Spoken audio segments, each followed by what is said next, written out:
अस्सलाम वालेकुम students.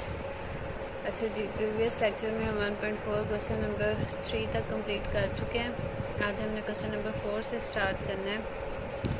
Previous lecture में आपने कंटिन्यूस और डिसकंटिन्यूस फंक्शंस के अबाउट था। अब भी नेक्स्ट हम उसी चीज़ को कंटिन्यू करेंगे। अच्छा जी, क्वेश्चन नंबर 4 में देखें, if f x is equal to this, आपको एक फंक्शन दिया गया है।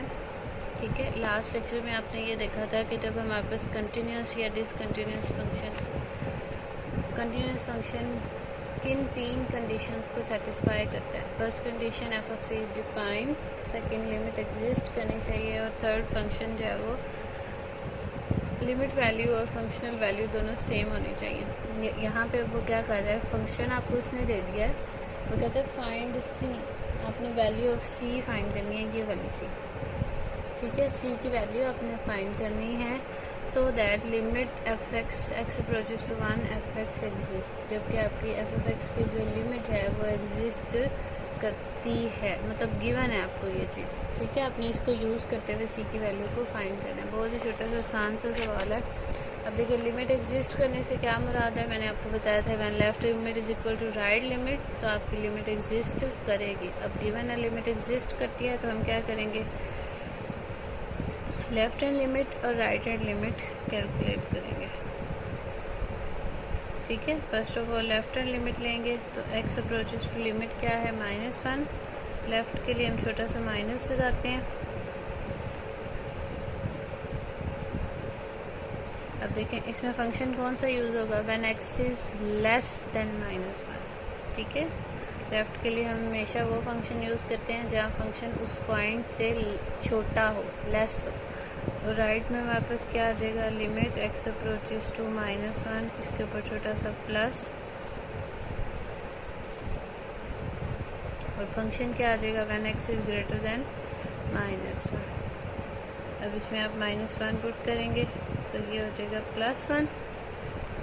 ठीक है, -1 पुट करेंगे तो ये क्या बन जाएगा, +1। और जब इसमें आप पुट करेंगे, अब देखें यहाँ पे क्योंकि x है ही नहीं, तो c + 2 एज इट इज़ आ जाएगा। अब ये आपकी लेफ्ट लिमिट और ये राइट लिमिट। अब आपको गिवन क्या दिया गया है कि आपका जो फंक्शन है वो continuous, sorry, the limit of the function जो है वो एग्जिस्ट करती है। तो बिकॉज, या आप इसको कह सकते हैं कि फ्रॉम इक्वेशन 1, क्योंकि लिमिट एग्जिस्ट करती है, और लिमिट एग्जिस्ट कब करती है, when left hand limit is equal to right hand limit. तो इसका मतलब है कि लेफ्ट हैंड लिमिट जो है वो बराबर आ जाएगी किसके, राइट हैंड लिमिट के। ठीक है, तो लेफ्ट लिमिट हमारी किसके इक्वल है, लेफ्ट लिमिट आपके क्या आंसर आया, 1, और राइट लिमिट क्या है, c + 2। यहाँ से 2 इधर आके माइनस, तो -1, तो c इज इक्वल टू -1 आपके पास आंसर आ गया। ठीक है, आपके पास गिवन क्या था, फंक्शन दिया गया था, और साथ उसने दे दिया था कि ये लिमिट भी एग्जिस्ट करती है। आपने just value of c find करनी थी, जो कि क्या आ गई है, -1। उसके बाद नेक्स्ट क्वेश्चन नंबर 5 है, find the values of m and n। ऊपर आपने क्या किया था, c की वैल्यू फाइंड की थी, इसमें वो क्या कह रहा है, find the value of m and n so that the given function f is continuous at x is equal to 3। अब ये कंटिन्यूस है, कंटिन्यूस का मतलब है कि एफ ऑफ सी भी डिफाइंड है, एफ ऑफ लिमिट की, फंक्शन की जो लिमिट है वो भी एग्जिस्ट करती है, एंड लास्ट वन जो है वो हमारे पास दोनों वैल्यूज़ सेम भी है, मतलब तीनों कंडीशंस को सेटिस्फाई करता है। अब ये 2 पार्ट्स हैं, फर्स्ट वाला मैं आपको करवा रही हूँ, ठीक है, सेकेंड आपको ट्राई करेंगे। अच्छा जी, ये क्वेश्चन नंबर 5 की स्टेटमेंट है, इसमें देखें यहाँ पे फंक्शन x जो है वो लेस देन 3 है, तो mx इज फंक्शन की वैल्यू जो है mx है, x इज इक्वल टू 3 के लिए फंक्शन n है, और ग्रेटर देन 3 के लिए 2x + 9। 3 c is equal to 3 के लिए आपका फंक्शन जो है वो गिवन है कि वो कंटिन्यूस है। ठीक है, तो सबसे पहले जो है वो हम क्या करेंगे, आपके पास गिवन है बच्चे, यहाँ पे अगर आप गौर करें, और गिवन क्या है कि at x is equal to 3 आपका फंक्शन जो है वो f ऑफ x वो क्या है, n। इसका मतलब है हम कह सकते हैं कि f जब x 3 होगा तो f ऑफ 3 क्या हो जाएगा, n हो जाएगा। ठीक है, इसे आप इक्वेशन 1 का नाम दे दें। अब सेकंड हम क्या करते हैं, लिमिट्स फाइंड करते हैं। ठीक है, तो लिमिट्स फाइंड करने के लिए अच्छा जी f(3) हमारे पास n आ गया। अब हम लेफ़्ट और राइट लिमिट फाइंड करेंगे। तो लेफ़्ट और राइट लिमिट आपको पता है, उसी तरह से हम इसको कैलकुलेट कर सकते हैं। सिंपल, आपको पता है लेफ़्ट हैंड लिमिट के लिए हम क्या करते हैं, लिमिट x अप्रोचेस टू 3, इसके ऊपर एक छोटा सा minus, limit x approaches to 3। अब फंक्शन यहाँ पे हमारे पास क्या आ जाएगा, लेस, दैट इज़ mx। तो जब आप इसमें पुट करेंगे तो ये आ जाएगा 3m। और जब आप राइट साइड की बात करेंगे, राइट हैंड लिमिट, तो limit x approaches to 3 plus f of x is equal to limit x approaches to 3 plus, अब देखिए यहाँ फंक्शन क्या आएगा, 2x प्लस 9। जब आप इसमें पुट करेंगे तो 2 इंटू 3 प्लस 9, 6 प्लस 9 15। ठीक है। अब क्योंकि आपका फंक्शन गिवन है कि गिवन आपका f ऑफ x जो है, गिवन है बच्चे के फंक्शन जो एफ एक्स है वो कंटिन्यूस है at x is equal to 3। Question में आपको ये चीज़ दी गई है, ठीक है, तो आपने इसको यूज़ करना है। अब अगर ये कंटिन्यूस है तो left limit equals to right limit होगी। अब लेफ़्ट लिमिट आपको क्या आई थी, 3m, और राइट लिमिट आपकी क्या आई है, 9। ये आप प्रीवियस जो है देख सकते हैं, 15, ये हमारे पास क्या है 15। अब इसको हम 3 पे डिवाइड करेंगे तो m इज़ इक्वल टू 5 जो है ये आपका आंसर आ जाएगा। अच्छा सॉरी, ये आपका जो फंक्शन है वो -2x प्लस 9 है। ठीक है, जब आप इसमें -2x पुट करेंगे तो ये हमारे पास माइनस, तो ये 3 आ जाएगा। ठीक है, जब आप इसको यहाँ पे सॉल्व आउट करेंगे तो क्योंकि ये 3 है तो ये 1 आंसर आ जाएगा। ठीक है, m इज़ इक्वल टू 1 आ जाएगा आपके पास। क्लियर है।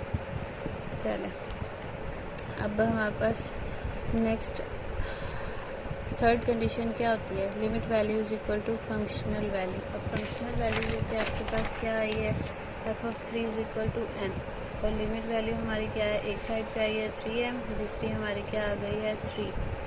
तो आप दोनों में अगर m की इसमें वैल्यू पुट कर दें लेफ़्ट में, तो लेफ़्ट हैंड लिमिट में जब आप m की वैल्यू पुट करेंगे तो left hand limit x approaches to 3 minus f of x is equal to 3m, तो ये 3 हो जाएगी। और राइट हैंड लिमिट आपकी ऑलरेडी जो है वो 3 के इक्वल है। ठीक है, limit x approaches to 3 positive, f of x ये भी 3 है। अब ये दोनों इक्वल है तो इसका मतलब है हमारी limit value x approaches to 3 f of x किसके इक्वल आ जाएगी, 3 के। ठीक है, तो क्योंकि again since f is continuous at x is equal to 3, तो लिहाजा हमारे पास क्या हो जाएगा, लिमिट वैल्यू इक्वल आ जाएगी फंक्शनल वैल्यू। तो लिमिट वैल्यू क्या आई है 3, और फंक्शनल वैल्यू हमने पीछे फाइंड की थी, क्या थी n।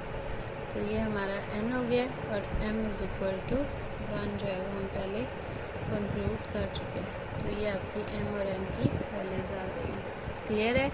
चलिए, इसका सेकंड पार्ट आप खुद ट्राई करिएगा। इसके बाद लास्ट क्वेश्चन है हमारे पास, very question number 6, very important long question. ठीक है, इसमें आपको देखिए फंक्शन दिया गया है। अब देखिए यहाँ लेस और ग्रेटर की कंडीशन नहीं है, यहाँ सिर्फ ये दिया गया है कि at x is equal to 2 function के है, और जब x बराबर 2 नहीं है, मतलब एग्जैक्ट 2 नहीं है, अप्रोचिंग 2 हो सकता है, तो ये फंक्शनल वैल्यू है। और हमारे पास फंक्शन हमने क्या करना है, just find the value of k करनी है for the f is continuous at x is equal to 2। Given आपको क्या है कि x जो है 2 के लिए f कंटिन्यूस है, आपने k की वैल्यू फाइंड करनी है। तो जैसे अभी प्रीवियस क्वेश्चन में आपने n की वैल्यू फाइंड की, उसी तरह से हम यहाँ पे k की वैल्यू फाइंड करेंगे। ठीक है, तो सबसे पहले हमारे पास गिवन क्या है कि at x is equal to 2, f जो है वो आपका f ऑफ x किसके बराबर है, k के। तो इसका मतलब है f ऑफ 2 क्या आ जाएगा, k आ जाएगा। ठीक है, f ऑफ 2 क्या आ जाएगा, के आ जाएगा। ये हमारी क्या हो जाएगी इक्वेशन 1। ये हमारी क्या आ गई है फंक्शनल वैल्यू। अब हमने क्या करना है लिमिट वैल्यू फाइंड करनी है। अब क्योंकि यहाँ पे लेस और ग्रेटर का कॉन्सेप्ट नहीं है तो हम भी लेफ़्ट और राइट लिमिट नहीं फाइंड करेंगे बल्कि direct limit x approaches to 2 f of x find करेंगे। तो limit x approaches to 2 f of x क्या है 2x + 5 minus x + 7 over x - 2। अब देखिए लिमिट पुट करेंगे तो 2 - 2 0 इन्फिनिटी फॉर्म आ जाएगी। इसका मतलब है डिनोमिनेटर 0 हो रहा है तो पहले हमें डिनोमिनेटर को नॉन ज़ीरो बनाना पड़ेगा। अब नॉन ज़ीरो बनाने के लिए आप इसको रैशनलाइज कर सकते हैं, जैसे हमने एक्सरसाइज 1.3 में ट्राई किया था।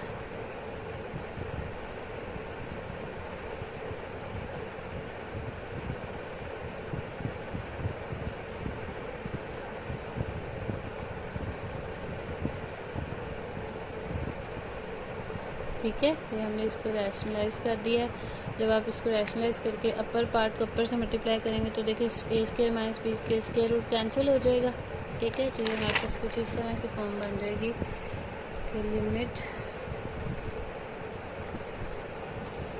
x approaches to 2 f of x is equal to limit x approaches to 2, ऊपर आपके पास आ जाएगा 2x + 5 minus x + 7 over x - 2 और √2x + 5 प्लस x + 7।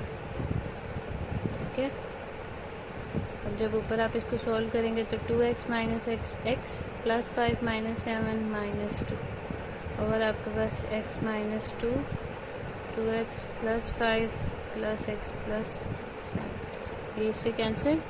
अब देखिए अगर आप इसमें लिमिट पुट करें तो क्या ये 0 हो रही है? नहीं हो रही, तो इसका मतलब है अब हम इसमें लिमिट पुट कर सकते हैं। अब जैसे ही आप इसमें लिमिट पुट करेंगे 2 2 4 + 5 9 और 2 + 7 ये भी क्या हो जाएगा 9। 9 का स्क्वायर रूट आपको पता है क्या होता है 3, तो 3 + 3, तो limit x approaches to 2 f of x is equal to क्या आ जाएगा 1/6। अब देखिए गिवन है, आपको दिया गया है कि f इज़ कॉन्टीन्यूस फंक्शन है एट x = 2। अगर ये कंटिन्यूस है तो दैट मीन्स ये third condition of continuity satisfy करेगा।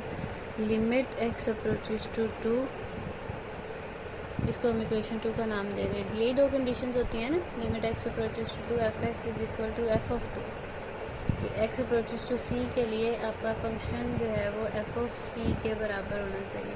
तो अब देखें फ्रॉम 1 और 2, अगर आप